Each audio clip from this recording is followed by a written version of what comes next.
गोपाल तिवारींकडे हाच मुद्दा घेऊन येते. गोपाल तिवारीजी, इथली सामाजिक राजकीय परिस्थिती अशा गोष्टींना आमंत्रण देते? जी आपली जर भारताची पार्श्वभूमी जर ही पाहिली तर राजेशाही आणि निजामशाही मध्ये विभागलेला हा खंडप्राय देश होता आणि त्याच्यानं म्हणते ही ते ब्रिटिश त्यांच्यावर हुकूमत करत होते.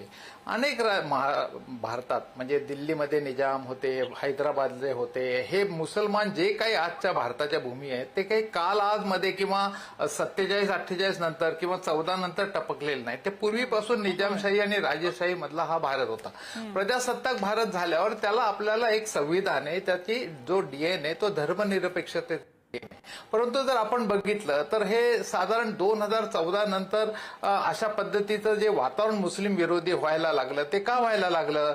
आपल्याला एकच आठवण देऊ शकतं की 2022 साली मोहम्मद पैगंबर आणि मुस्लिम धार्मिक गुरूंच्या विरोधात नुपूर शर्मा भारतीय जनता पक्षाच्या प्रवक्त्या आणि नवीन जिंदल त्यांचे सोशल मीडियाचे यांनी मे 2022 मध्ये काही वक्तव्य केली होती. त्याचा परिणाम असा झाला की भारतात कोणीच त्याच्याविषयी काही बोललं नाही. परंतु जे काही कुवेत राष्ट्र आहे, UAE आहे, सौदी अरेबिया आहे, इथला इतका प्रचंड दबाव झाला की वरिष्ठांनी त्यांना निलंबित केलं आणि त्या पदावरनं हटवलं.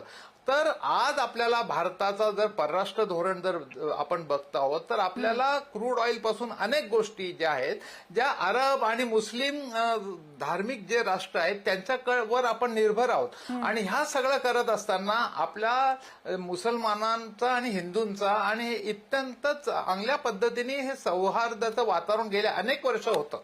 जेव्हा जेव्हा काँग्रेस आणि हे बाहेर गेलं तेव्हा तेव्हा काश्मीरी पंडितांची हत्या झाली. 89 मध्ये भारतीय जनता पक्षाच्या पाठिंब्यावर VP सिंगचं सरकार होतं.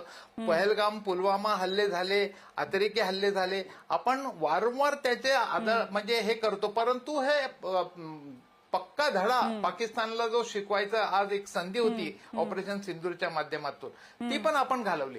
त्यामुळे आपण एक तर देशात धार्मिक सलोखा आणि चांगलं वातावरण करत नाही आहोत आणि ते भडकवणारे वक्तव्य करतो. त्याला कोणी आला म्हणजे त्याला हायकोर्टाने म्हणजे आता मध्यंतरी महाराष्ट्राच्या ज्या काही जातीय दंगली झाल्या त्याच्यामध्ये औरंगाबाद खंडपीठाने आणि मुंबई हायकोर्टाने ताशेरे ओढलेले आहेत. म्हणजे त्यावेळेच्या अजितदादा महाविकास आघाडीमध्ये 19 ते 22 मध्ये असताना अजितदादा म्हणले होते की हायकोर्टाने नपुसंक सरकार सांगितलं होतं की या जर दंगली तुम्ही रोखू शकत नसाल, हे सामाजिक वातावरण जर तुम्ही त्या ठिकाणी सलोखा राखू शकत नसाल तर त्याची नामुष्की आणि त्याचा थोडक्यात तुम्ही म्हणताय की हा कट्टरतावाद पेरण्यासाठी सुपीक जमीन तयार जी होते त्याला जबाबदार सध्याचं सरकार आहे असं म्हणताय तुम्ही? हो अर्थातच आहे ना. येते पुढचा मुद्दा घेऊन आपण उत्तर घेऊया. आपण सत्ताधाऱ्यांकडनं याचं उत्तर घेऊया. मुस्लिम आहेत. अगदी तिवारीजी, मगाशी तुम्ही या सरकारकडे बोट दाखवलं. बरं, अशा प्रकारे हायब्रिड दहशतवाद, स्लीपर सेल्स हे फक्त या सरकारच्या काळात होत आहेत अशातला भाग नाही. ते तर तुम्हीच सांगितलं की बाबरीपासून होत आहेत, तेव्हापासून तर तुमचं सरकार होतं. त्याच्यामुळे सरकारकडे बोट दाखवण्यात काही पॉइंट नाहीये ना. नाही, मुद्दा असा आहे की त्याच्यानंतर तर जेव्हा हे हल्ले कधी झाले, आता वंजारी साहेबांनी सांगितलं ना, उरी हल्ला, पठाणकोट हल्ला. पठाणकोट ISIला पाकिस्तानमध्ये 75-70 वर्षात पहिल्यांदा देशात हवाई केंद्राला तिथे तपासणी करायला कुणी परवानगी दिली? यांनीच दिली ना. दुसरं असं की आता जो सिंदूर ऑपरेशन झालं तेव्हा कर्नल सोफिया कुरेशी आणि व्योमिका सिंग आणि त्या ठिकाणी परराष्ट्र खात्याची सचिव मिस्त्री साहेब आणि राजीव कुमार यांनी वेळोवेळी त्या ऑपरेशनची माहिती दिली. त्याच्यानंतर काय उठवलं गेलं सोशल मीडियाला की त्या सोफिया कुरेशीचा धर्म काढला गेला की पाकिस्तानला आधी बघा मुस्लिम महिला तुम्हाला उत्तर देण्याकरता तुमचीच बहीण पाठवली. हे कशाचं द्योतक आहे? आणि याच्यावर काय कारवाई केली या सगळ्या लोकांनी? जे त्या ठिकाणी लष्करांनी मोदींचं धन्यवाद दिले पाहिजे. काय काय म्हणजे तिथले मध्य प्रदेशचे मुख्यमंत्री वगैरे हे काय काय बोलले? मला अजून एक सांगायचं की आज जे काही हे संशय झाले, माझ्याकडे अनेक पेपर आहे त्याच्यामध्ये आज आलेले की 8 जणांना, काही जणांना दहशतवाद्यांना अटक केली. या सगळ्या ह्याच्यामध्ये सूत्रांकडनं, पोलिसांकडनं माहिती मिळाली.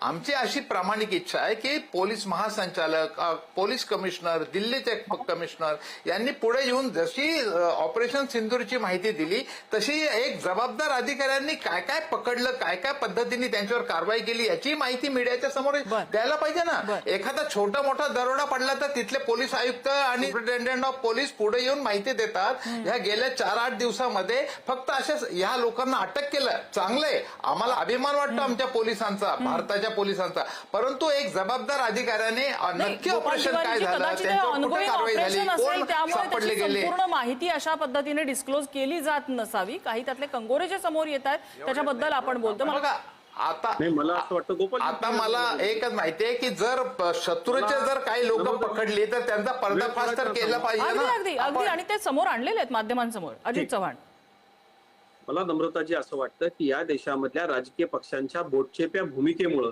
आणि विशिष्ट लोकांच्या लांगुल चालनामुळं आजपर्यंत आमच्या कुठली बोटचेपी भूमिका जरा कुठली बोटचेपी भूमिका जरा ते पण जाहीर करा ना. या देशामधल्या सर्वच राजकीय पक्षांची जबाबदारी आहे की देशाच्या जनतेला सुरक्षित वातावरण उपलब्ध करून त्यांनी दिलं पाहिजे. मला असं वाटतं की या देशामधल्या मुस्लिमांनी एक लक्षात घेतलं पाहिजे की हा देश त्यांचा आहे, ते बरोबरीचे या देशाचे मालक आहेत. यापूर्वी एक पाकिस्तान आपण धर्माच्या आधारावरती काँग्रेसच्या नाकर्तेपणामुळे फाळणी करून दिलेला आहे. त्याचे एक आणखी तुकडा झाला बांगलादेश. यापुढे ते होणार नाही.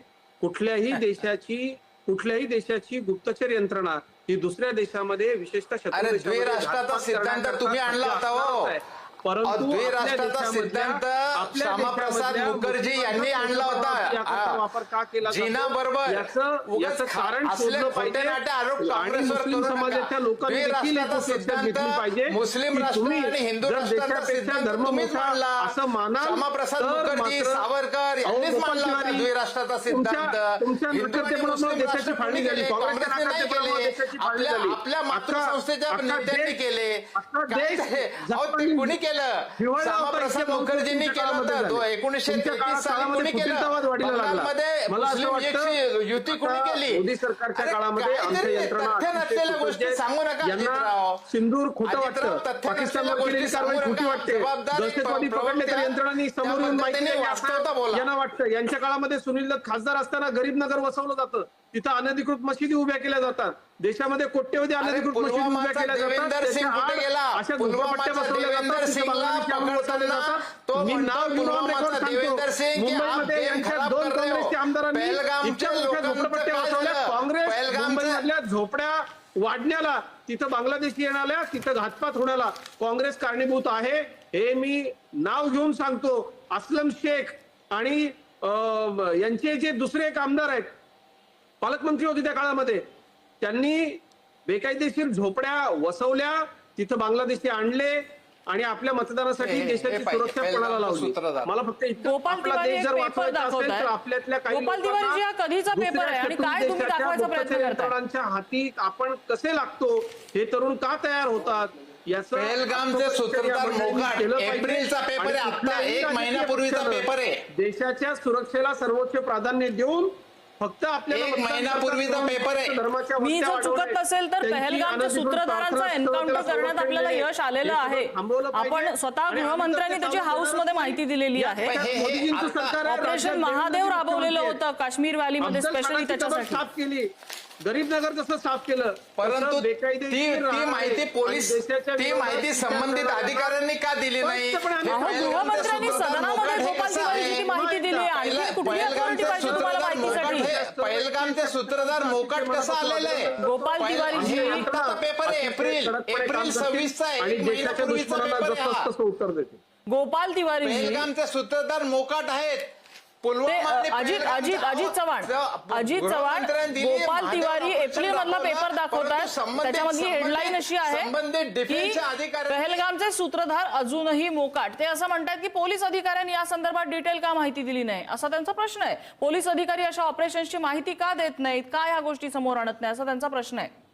असं आहे, या देशामधल्या दहशतवादी, आतंकवादी यांना पाठिंबा देण्याची काँग्रेसची परंपरा आहे. यांच्या काळामध्ये दाऊद इब्राहिम पळून गेला, यांच्या काळामध्ये कायदा पळून गेला आणि यांच्या काळामध्ये त्या हल्ल्याला उत्तर देण्याकरता जे ऑपरेशन सिंदूर केलं ते सुद्धा यांना खोटं वाटत होतं आणि देशाच्या लष्करावरती, वायुदलावरती प्रश्नचिन्ह उपस्थित करणारी ही काँग्रेस आहे. माहिती आता असं आहे काहीतरी की narrative काँग्रेसची पसरवायचं हळूहळू इतकी आणि अधोगती काहीतरी होत स्वतः चाललेली पुरुषार्थ केल्याचं देशाच्या दाखवायचं, सुरक्षेसारख्या काहीतरी अतिसंवेदनशील काहीतरी मुद्द्यावरती सरकारने फार सुद्धा मोठा पुरुषार्थ जर केल्याचं काँग्रेसला दाखवायचं, हे सोडून द्या फार आता. माहिती हवी असेल वास्तवता समोर आणि येऊन द्या. फक्त अशा पद्धतीच्या देशाच्या सुरक्षेला घातक असणाऱ्या लोकांना पाठिंबा देण्याची काँग्रेसची यापूर्वीपासूनची परंपरा राहिलेली आहे. त्या आपल्या परंपरेनुसारच काँग्रेस वागते. ऑपरेशन सिंदूर प्रमाणे संबंधित अधिकारी वर्ग वरिष्ठ अधिकारी वर्ग पुढे येऊन हे माहिती करणार नाही. एक लक्षात घ्या आम्ही गोपालभाई, त्यांना सॅल्यूट एक करू. लक्षात घ्या, संबंधित जर संरक्षण या दलाचे देशामध्ये अधिकारी घातपात कुणी घडवणारे खात्मा अखेरीस केला, पकडले पोलीस गेले अधिकाऱ्यांनी केला, तर संरक्षण त्यांच्या मानवाधिकारांचं अधिकाऱ्यांनी उल्लंघन केला. झालं म्हणून ते पुढे काँग्रेस येऊन गळा का काढत माहिती देत असेल नाही? तर काँग्रेस पुढे पक्ष येऊन देशविरोधी माहिती आहे देत असं मी नाही. ठणकावून सांगतो. हे सूत्रांकडनं काय माहिती येते? देशाची सुरक्षा महत्वाची आहे. हो, तुम्ही धर्म आणि राजकीय पक्षाच्या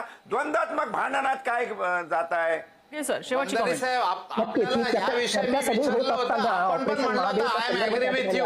ऑपरेशन महादेवच्या माध्यमातून हे संबंधित अधिकाऱ्यांनी पुढे येऊन का दिलं नाही असं आपल्याला विचारलं होतं. माहित